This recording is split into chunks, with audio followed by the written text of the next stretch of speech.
Again, welcome everybody. This is the NGSS webinar for April 16, 2021. I am your host, Anthony Kwan, the STEM coordinator here at LA County Office of Education, Division of Curriculum Instructional Services. Helping me out today is my co-host in the form of Diana Romero, the STEM unit secretary. Want to say hi, Diana? Hello. And then I'll introduce my guest along the way here. But here is what's going on today. Oops. So again, you can contact me at any time. That is my direct line. And then you can also follow me on Facebook and Twitter if you like. Our agenda today is really going to be around the CAS test. And then I've got a lot of announcements and updates, and then some other topics that may come up as a result of what you hear today or something that's been burning and you've been meaning to ask. So we're going to start with this one. Just a real simple quote. It never gets easier, you just get better, and that's exactly what we're all going through right now. So it hasn't been an easy year, but we've all been better for it in the sense of we're learning a lot of new things about ourselves and about what we can do in the world of education. So next, we're going to go ahead and move right into it. Let's just talk about the CAS test right now.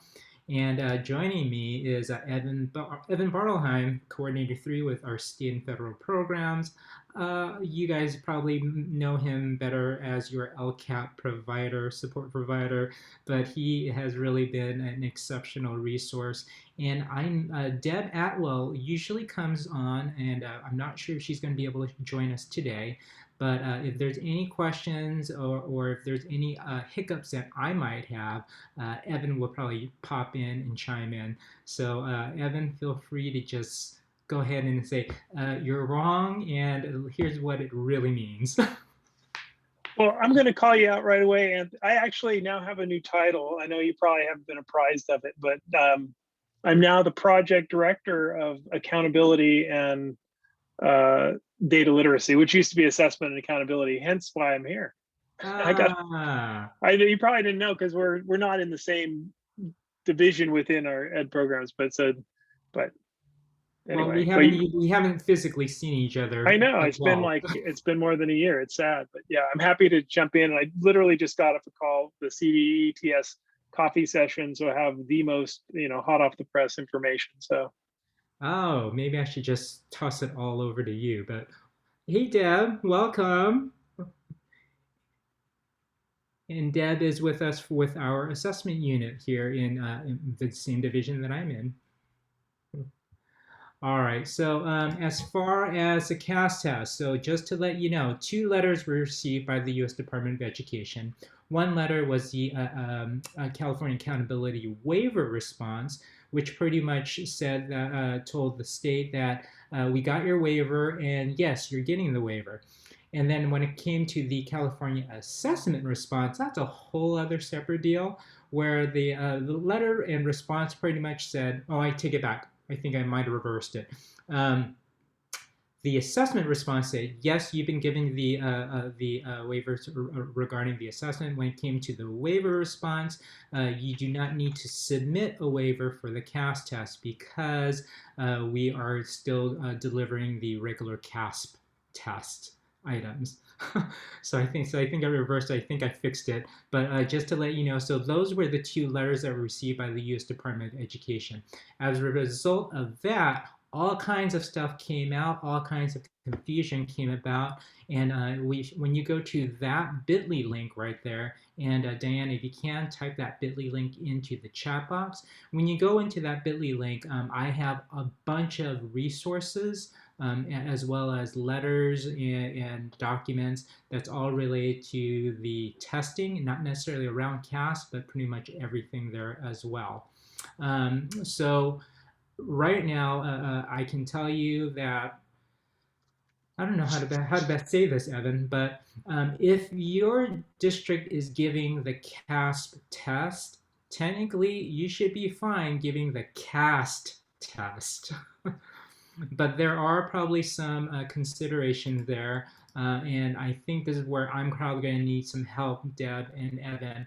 in regards to every decision that's based is a local control, but it's also based on something called viability, and that's the sticky mark for a lot of us in terms of trying to explain what viability means according to all of the letters and responses and everything. But since Evan just attended a meeting and got a bunch of new stuff, Evan, I'll just give it to you. Yeah, I'm happy to jump in, and Deb also, since we've been kind of monitoring this, you pretty much got it right. So yes, the feds came back and they said, first of all, you are going to be granted this accountability waiver, which decouples all of your assessment from the dashboard and from it relieves you of any penalties for lower than a 95% participation rate in any of your assessments, and it also relieves you of the state of having to identify schools for CSI, ATSI. When it came to the assessments, they said no waiver was needed because the assessments were being made available.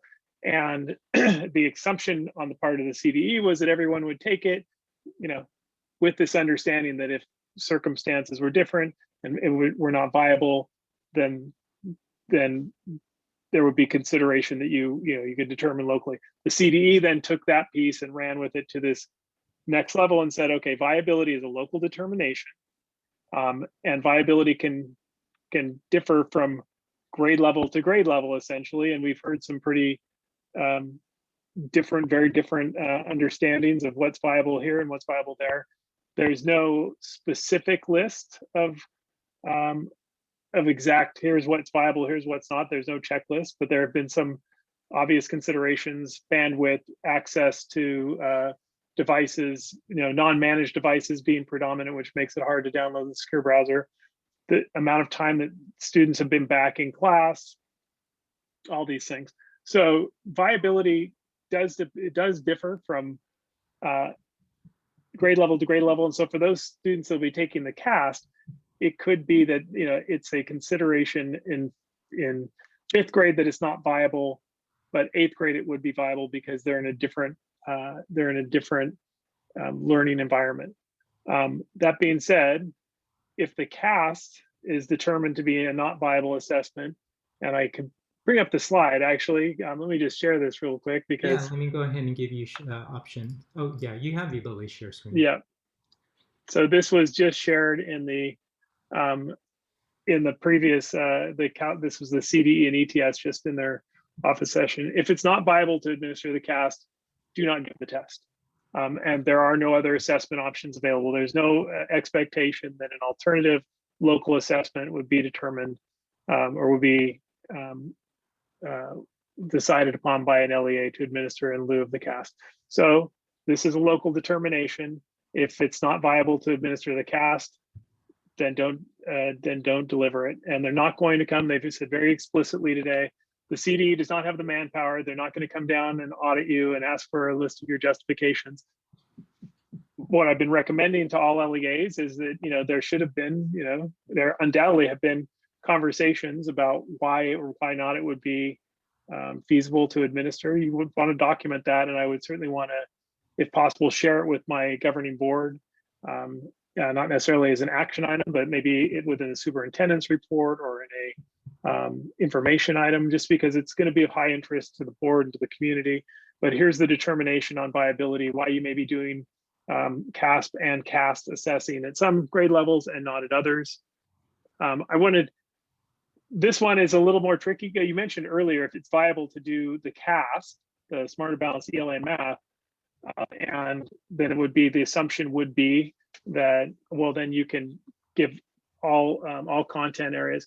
This one actually, I saw something initially, I will say it was just in the chat, that said that viability would be, if you can give one, then give all. I've heard subsequently from the CDE that that's not the case. It still boils down to a local determination. It could be, there could be justifiable reasons or legitimate reasons why an LEA would choose to administer the Smarter Balance for ELA Math and not administer a CAST if time were a consideration.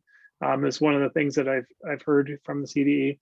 They really just have left it in the hands of the local LEA to determine what best serves their students and what in the context of their particular transition back from COVID, whatever learning modality they're in, what best serves their students and how best they can administer or not administer an assessment.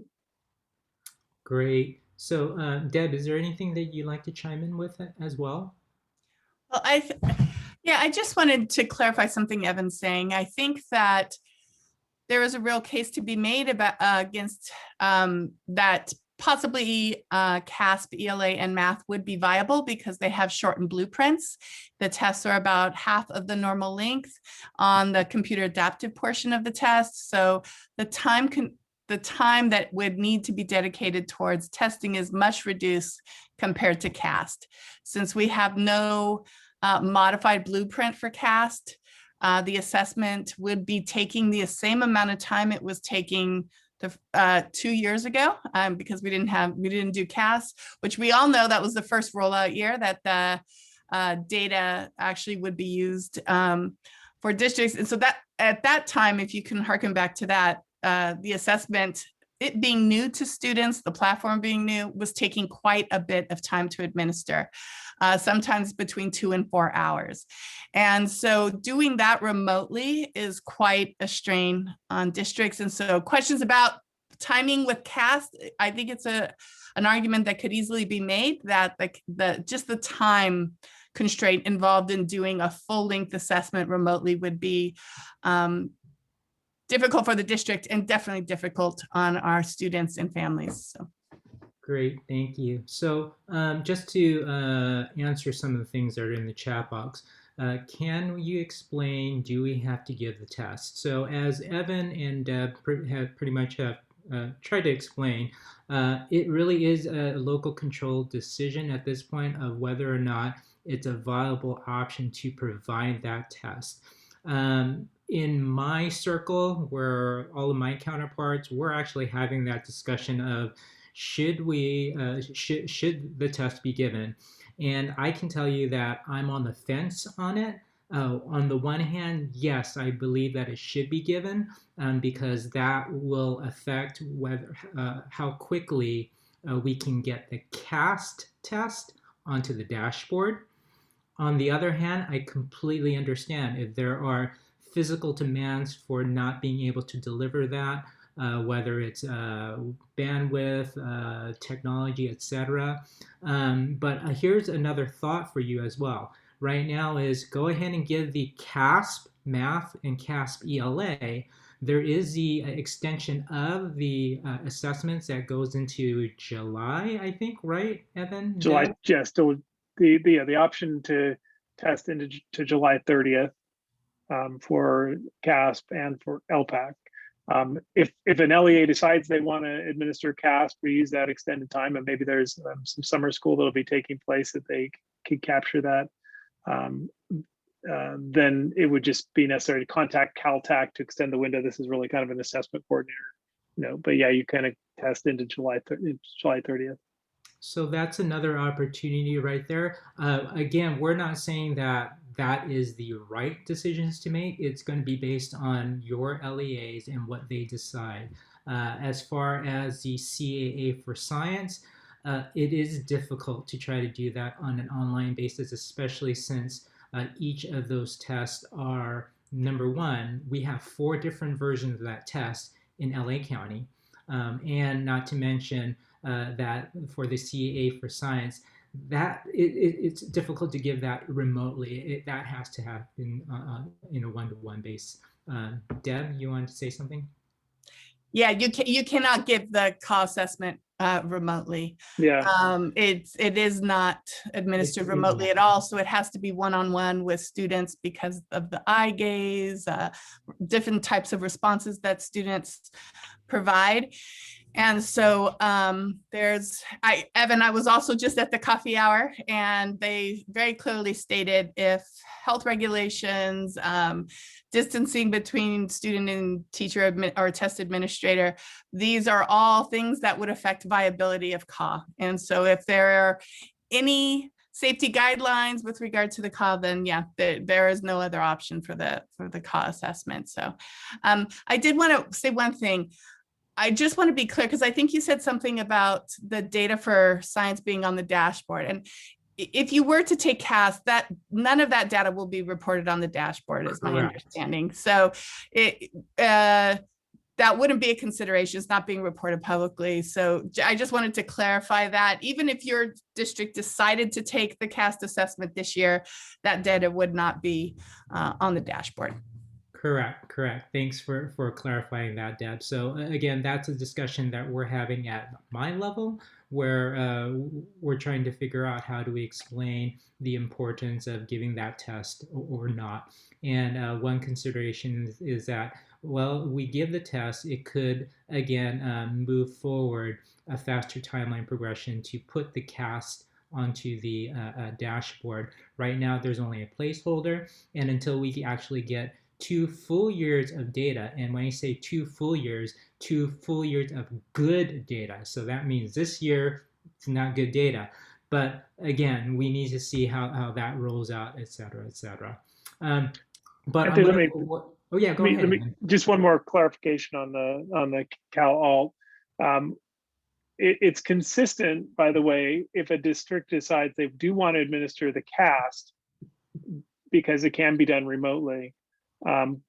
They do not have to give the Cal Alt for the reasons that Deb already cited. So you can, if a district determines it is viable and we do want to administer the CAST, but we're concerned about bringing students in to make, to have the Cal Alt be administered, are we going to be out of compliance? No, that's not a problem. The Cal Alt's considered separately. It can be determined to be non-viable to do the Cal Alt, and there's no alternative to that, and you can still give the CAST. One other thought, and this came up just today, a question, and I was grateful for that other question or the slide that I just shared. And there are LEAs where they're like, well, we're concerned that we'd like to administer the CAST, but only some of our high schools want to administer the CAST because they want to give it an 11th, so it's not, the kids aren't obligated in 12th grade to take it. And I think it's consistent to say if it's not viable for one school, it's not viable for all the schools in your LEA. So just not to give it. It was one district was contemplating that, or just wondering, not saying they were going to do that, but I think that it's just to be consistent. If it's not viable for one, it has to be non-viable for everybody. So again, to clarify, there will be no penalties for not giving the CAST. And Evan and Deb, here's one more question for you that just came up in my thought.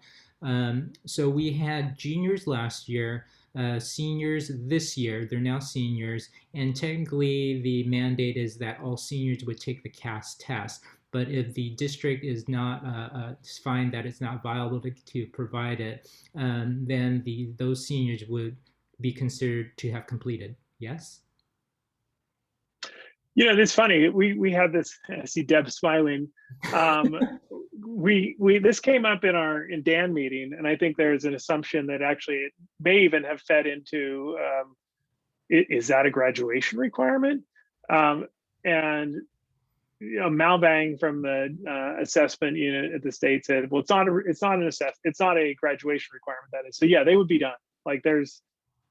I think it's safe to say if the district determines it's not viable to administer it, then there's no extra obligation. We're not going to track them down and say, oh, sorry, you can't get your diploma until you've tested. So that would be, I think, pretty final answer on that one. Okay, so here's another thought for you guys too, and not necessarily for Evan as much as the audience here. But if your district did decide to give the CAST test to your high school, so that means this year's juniors, they're done for next year. Just to let you know, they're done for next year. The other consideration, I think also going into this is that there is no high school requirement to take the test as a high school to finish high school. The only requirement is they took 2 years of science. That's it. That still plays out. But as far as testing, that's not tied to graduation. Okay. So I think Evan, Deb, and I will stay quiet for a few moments and see if there's any other questions that are brewing. And so we'll give you an opportunity to kind of just muddle with this and then ask your questions. So you can either put it in the chat box or feel free to unmute yourself.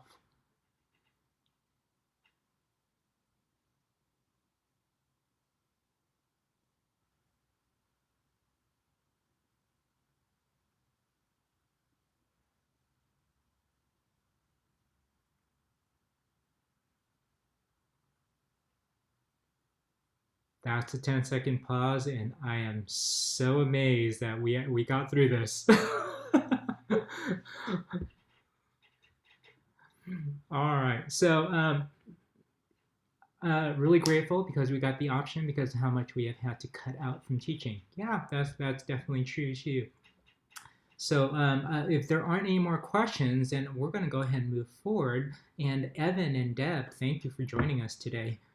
I'm good. Thank you. I'm going to drop my email in here. As I noted, the CDE's assessment FAQ has been a while, and they just announced today it should be, it has to go through multiple approvals, but it should be updated very soon. So I know a lot of people have asked me, where can I find that in writing? And of course, so far it's only been the stuff that I've written, and for some reason people don't want to just trust me completely.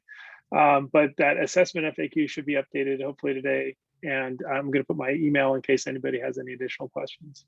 Right, and then I also had heard from Linda Hooper and Mal Vang, who work for the assessment unit at the CDE, that said that that would be updated this week on the website. So again, if you haven't gone there, check.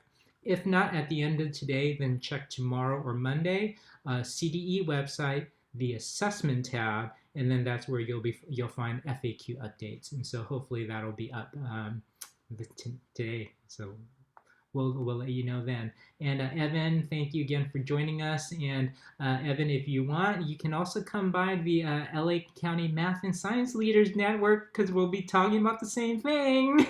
Hey, you know what? I'm happy to do that. And I'm always happy to join this crowd. I've got 8th grade twin girls who are both very science math oriented. So, and they're really happy because their district decided that they were not going to move forward with the cast. I'm like, come on, you guys, where's the spirit? Anyway, thanks for having me. Thank you, guys. Bye, everybody. Take care. Bye, Heinrich. Right. Nice seeing you again. All right, so we're going to continue on. I'm going to share my screen again. And so again, if the cast is being given, technically you could give the cast, but again, it's going to be based on viability, and so it's going to be based on the logistics of your local LEA. So we're going to move right into the announcements and updates, and so this is pretty much all the save the dates kind of stuff. But I wanted to let you know, we've got the Virtual California Science Education Experience occurring, so it's the CASE conference. And they are going virtual October 8 through 10. The call for proposals ends today at 5 p.m. And there is an early bird registration going on right now for the great price of $99. So after a certain time, that $99, it doesn't go up. So right now, again, the CASE conference is moving forward in a virtual format. The call for proposals ends today, and the early bird price is now going on for $99. All right. And more stuff, again, if you haven't seen this yet, this is the distance learning tools and resources to support NGSS. So I will make sure that you get this, and these are supposed to be clickable. So that means that when you hover over any of those icons, it'll take you to that particular website. So we've got effective tech tools for science. If you have not yet started your adoption, or if you were in the middle of it and got stalled and don't know how to move forward, then we also have the virtual California Toolkit for instructional materials, evaluation materials ready for you as well. So lots of resources as a result of the pandemic, and this was the call to duty for all of the county offices working collectively and collaboratively together with our partners to create all these resources for you. We also have this one for you. It's the how to use the CARES Act and how to use it to support science. So this is also in the bit.ly link. So in that bit.ly link, you'll have not only this flyer, but we also have a letter for administrators about how the CARES Act funds could be used to support science. So lots of thoughts for you guys, especially moving into next year. So please, again, hopefully you can do that, and hopefully you'll find that useful. Let's see what else is going on. We also have some upcoming workshops. I'm sorry, other conferences that are coming up that you should be aware of. It's the CDE STEAM Symposium, and the STEAM Symposium again is also thinking about moving into a virtual format. So we should be hearing something maybe about another month or so. But if it does, when it does get announced, I do serve on that steering committee, and I recall that the conference may start as early as late August, or it might be in September. There have been some discussion about continuing either in October or December, but I think right now the conversation is moving towards a late August, early September, and again a virtual conference in that. We also have lots of other conferences that will be coming out in the fall, such as the California Computer Science Teachers Association, CSTA, and then we also have the math conference. And as you know, fall is just conference galore. So just to let you know, that's going on right there as well. We also have still taking place is the Engaging Girls in STEM program here. And we've got an upcoming event called the Day in the Life of the Ambassador. And when you go to the Engaging Girls in STEM website, you'll be able to see a list of events that's through May, and then you can also follow them on Instagram and Facebook. And you'll also find lots of things, not just for students, but for you, the teachers as well. So free PD there as well that's taking place. All right. What else is going on? We have right now it's still the City of STEM, and yesterday it was STEM Educators Day, which I was asked to be the host for. So if you happen to miss that one yesterday, you can still catch it on the YouTube channel. And then coming up, April 22nd is the City of STEM Earth Day events. And then the week after that is the Innovation Day. So please go ahead and check those out all on the YouTube and share that with your students, share that with your families as well. Both of them will occur at 3:30 p.m. And so you can go to the YouTube channel, City of STEM YouTube. All right. And this is pretty much now your opportunity to ask questions and get the answers that you are looking for. Maybe it's something that, again, that's been brewing, but it's now your opportunity to ask questions. So feel free to unmute yourself and ask your questions. And then other than that, I'm pretty much done. I was expecting a lot more questions around CAS, but that didn't happen. And I'm actually a little relieved about that, but if you still have some questions brewing, feel free to ask away. And no, you don't have to use the chat box. You can just unmute yourself. Anthony, this is Steve. I have a question. Sure.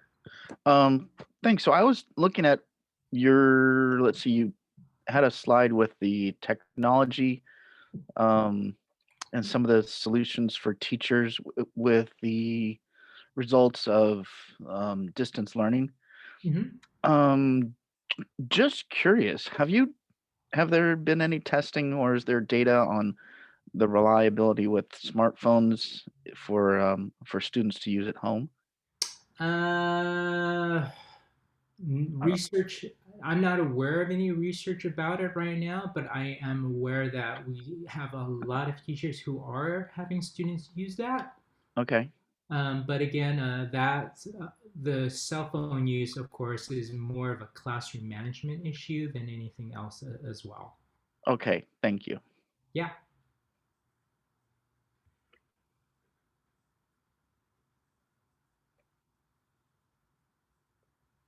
Any other questions, folks?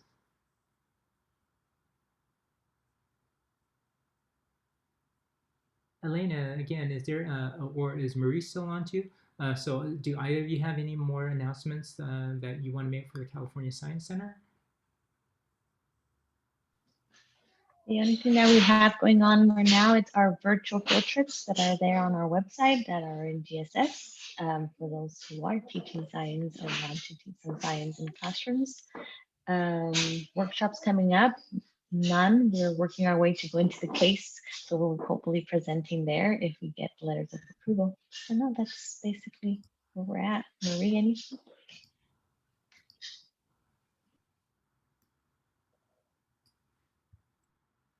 Anything going on, Marie? No. Oh, yeah. Marie doesn't have a mic and camera on today, so.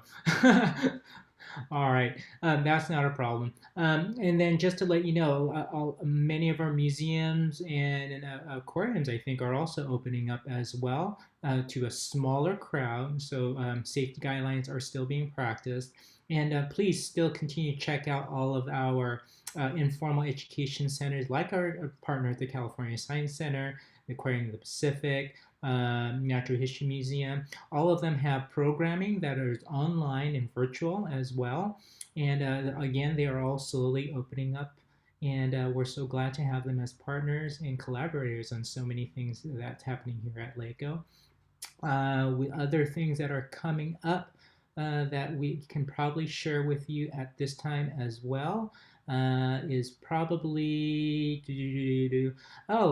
so if you still have teachers or who have not yet gone through any kind of NGSS type training, or even a foundations in terms of what NGSS is all about, I'm hoping to have ready by June, if not late next month, an asynchronous course module that you can do on your own time, asynchronously, just learning about what NGSS is all about and how that affects you.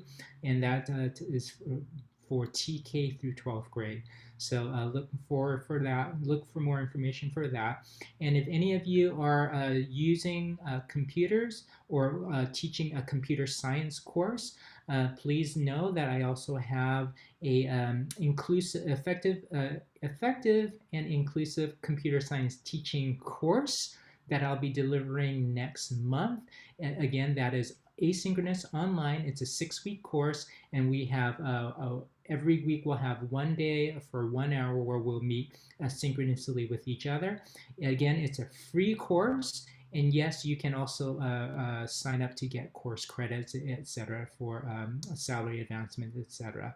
And if the dates doesn't work for you, then I can also share with you other dates that are happening. And I won't be the facilitator for those, but we have at least 4 other people within the state of California who are also delivering this training as well. Okay, so we've got lots more stuff going on. Check out our LACO STEM notes. And so if you aren't getting STEM notes, let us know. We'll make sure you get it. But it has been updated. And if you haven't noticed, it's been consistent with being over 100 pages long. Don't worry, you don't need to read all 100. Check out the highlights section, which is on page 2, and the table of content, which is on page 1, just to find the sections that you are interested in. So if you are looking for grants, we've got something like Diana, 10, 12 pages of just grants, right?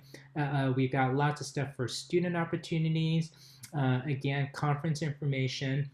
And if you haven't noticed, all the workshops there, they're not all mine. They're also people that I know that we collaborate with, and so I'm also sharing all of those workshops as well. So it really is kind of your one-stop shop for all things computer science, STEM, science, and mathematics. So with that, I will go ahead and stop the recording. And again, feel free to stick around if you still have more questions, or if you just want to say hi and talk to an actual adult and not kids. That's fine with me too.